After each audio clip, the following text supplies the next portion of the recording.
warahmatullahi wabarakatuh. Ya, hari ini akan belajar bersama bagaimana caranya melakukan analisis data menggunakan SPSS. Dalam hal ini, analisis data menggunakan uji bandwidth. Nah, jadi sebagaimana yang kita ketahui, uji bandwidth adalah salah satu uji non-parametrik. Uji bandwidth ini adalah uji dari uji T tidak berpasangan. Nah, jadi ketika uji T tidak berpasangan tidak bisa digunakan karena datanya tidak berdistribusi normal, maka uji alternatifnya adalah uji bandwidth nih. Dengan data yang sama kita menggunakan uji yang berbeda ya. Nah, jadi sebelum kita melakukan analisis data menggunakan uji bandwidth ini, maka kita perlu melakukan input data ke dalam SPSS. Nah, jadi datanya kita harus pastikan sudah terinput dalam aplikasi SPSS kita. Nah, di variable view ini sebelum kita menginput data di data view, nah ini maka kita perlu mengisi di variable view. Jadi ada data terkait nama responden, responden, kemudian ada kelompok. Nah, kelompok ini kelompok yang kita mau bandingkan. Ya, misalnya antara perokok dengan yang bukan perokok. Kemudian di kolom yang ketiga, yaitu baris ketiga itu kadar HB. Nah, ini kadar HB-nya yang kita mau bandingkan antara yang perokok dan bukan perokok. Jadi di kadar HB-nya di sini kita tulis. Nah, setelah diinput pada variable view, maka kita bisa memasukkan data kita, hasil pengukuran kita di data view. Jadi namanya misalnya hanya inisialnya saja, kemudian kelompoknya di sini kita berikan coding, yaitu kode. Misalnya kita berikan kode untuk kelompok yang merokok yaitu 1 dan kelompok bukan perokok yaitu 2. Nah, jadi pastikan kita menginput kadar HB-nya sesuai dengan namanya dan sesuai dengan kelompoknya. Jadi misalnya nama A yaitu kelompok yang perokok. Jadi kadar HB-nya dimasukkan misalnya 13,10 dan seterusnya sampai di sampel yang terakhir. Nah, karena ini ada dua kelompok, jadi kelompok 1 dan kelompok 2. Di sini kita bisa lihat bahwa kelompok 1 terdiri dari 10 orang dan kelompok 2 terdiri dari 10 orang.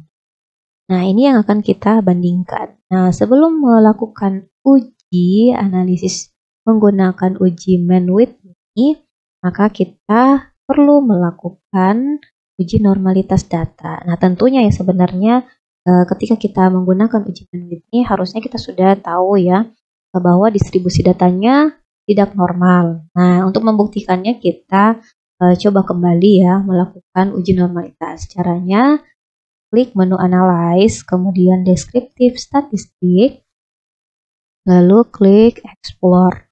Nah, di sini Explore kita dapatkan ya di kolom sebelah kiri itu ada nama responden, kelompok responden, dan kadar HB. Yang perlu kita perhatikan adalah kelompok responden dan kadar HB atau terkait apa yang kita ukur. Nah, kelompok responden ini dimasukkan di faktor list. Di kadar HB-nya dimasukkan ke dependent list. Jadi dependent list ini dimasukkan semua hasil pengukuran. Nah, kemudian klik plot. Nah, setelah klik plot, klik yang tertulis adalah normality plot with test. Nah, inilah untuk melihat nanti hasilnya, hasil dari uji normalitas data kita, apakah data normal atau tidak. Klik, kemudian continue, lalu pilih OK. Nah, setelah itu akan muncul di output SPSS. Nah, di sini akan terlihat ya pada kotak atau tabel case processing summary ini menunjukkan jumlah ya, jumlah kelompok, kalau jumlah sampel atau responden dalam kelompok, masing-masing kelompok. Nah, kalau di kelompok 1 misalnya perokok, kelompok 2 bukan perokok. Nah, kelompok 1 10, kelompok 2 10. Nah, di deskriptif statistiknya ini akan muncul nilai-nilai yang bisa kita gunakan untuk membandingkan ya nanti pada saat kita menyajikan di hasil. Nah, di kadar HB1 itu nilai rata-ratanya 11,2550. Nah, kalau kita lihat di kadar HB kelompok 2 rata-ratanya 9,7. Berarti kelihatan ya lebih tinggi ya, lebih tinggi kadar HB kelompok 1 dibandingkan kadar HB kelompok 2.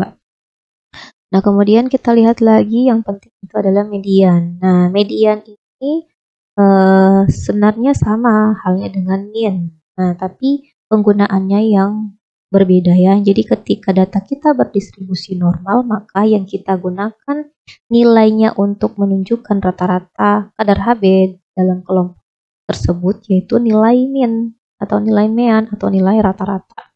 Nah, kalau data kita tidak berdistribusi normal, maka nanti yang akan kita jadikan nilai untuk menentukan rata-ratanya, untuk menentukan nilai tengahnya terkait kadar HB itu yaitu nilai median. Jadi nilai median ini yang akan dimasukkan nanti di hasil kita, di laporan kita.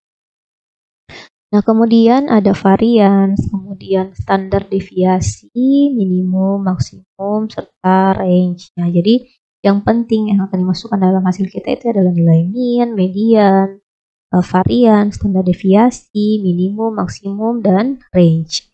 Nah, ketika nanti kita menyajikan hasil, di hasil uji statistiknya itu kita perlu melampirkan juga ya nilai mediannya dan nilai minimum maksimum. Ya, itu khusus yang menggunakan uji statistik non-parametrik ya, di mana yang kita gunakan adalah data yang berupa angka. Nah, kemudian sama halnya di kelompok 2 seperti itu. Nah, lalu kita lihat di tabel yang ketiga yaitu test of normality. Nah, di test of normality ini kita lihat nilai signifikansi. Nah, di sini kelihatan ada dua nilai signifikansi yang mana yang harus kita baca. Nah, jadi untuk menentukan apakah kita membaca nilai signifikansi Kolmogorov-Smirnov atau nilai signifikansi Shapiro-Wilk, maka kita lihat dari apa? Dari jumlah sampelnya. Jadi di DF ini ya, kelihatan DF itu menunjukkan nilai sampel. Nah, ketika nilai sampelnya kurang dari 30, nah maka yang digunakan adalah Shapiro-Wilk. Nah, kalau jumlah sampelnya lebih dari 30, maka digunakan adalah Kolmogorov-Smirnov. Nah, jadi di sini karena kurang dari 30, nah maka yang kita baca adalah Shapiro-Wilk. Nah, di sini kita lihat nilai signifikansinya di Shapiro-Wilk. Nah, kita lihat kelompok 1, kadar HB kelompok 1, yaitu 0,836.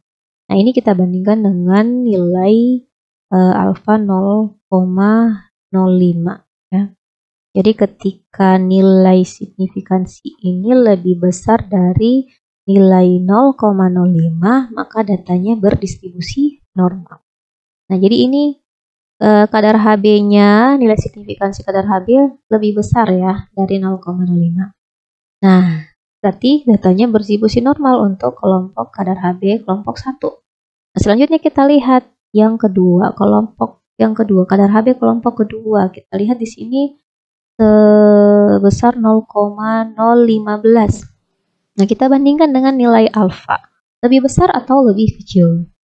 Nah, di sini kelihatan ya lebih kecil. Artinya kalau lebih kecil, datanya tidak berdistribusi normal.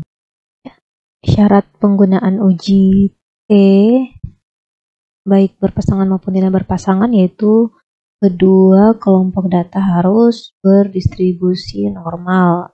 Jadi ketika ada salah satu yang tidak berdistribusi normal, maka tidak memenuhi syarat untuk menggunakan uji Nah, sehingga kita harus menggunakan uji alternatifnya. Nah, jadi untuk uji T tidak berpasangan, itu uji alternatifnya adalah uji Mann-Whitney. Oke, jadi kita kembali pada data kita. Nah, adapun langkah-langkah dalam melakukan analisis data menggunakan uji Mann-Whitney yaitu kita pilih menu Analyze, lalu pilih Non-Parametric Test, kemudian Legacy Dialog, lalu To Independent Sample. Nah, di sini ada kelompok responden dan kadar HB. Nah, kelompok responden ini kita masukkan ke grouping variabel. Ya, jadi di sini grouping variabel maksudnya adalah grup atau kelompok yang kita mau bandingkan. Misal perokok dengan bukan perokok. Nah, kemudian kadar HB-nya itu kita masukkan ke test variabel list. Ya. Di grouping variabel, nah jangan lupa kita harus mendefinisikan grup. Nah, sesuai dengan kode atau coding yang kita gunakan.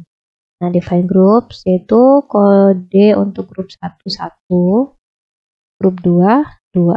Lalu continue. Jadi kemudian pastikan di uji tes tipe atau jenis tes atau jenis uji yang digunakan itu pastikan telah tercentang Mann-Whitney U. Nah, setelah itu klik OK. Nah, di output SPSS-nya itu akan terlihat di sini yaitu pada Mann-Whitney test di tabel yang pertama yaitu kita lihat jumlah ya kelompok 1 10, jumlah kelompok 2 10, totalnya 20 dan rata-rata rankingnya itu untuk kadar HB-nya nah bisa kita bandingkan ada perbedaan ya. Dimana di sini rata-rata kadar HB kelompok 1 itu lebih tinggi dibandingkan dengan kelompok 2.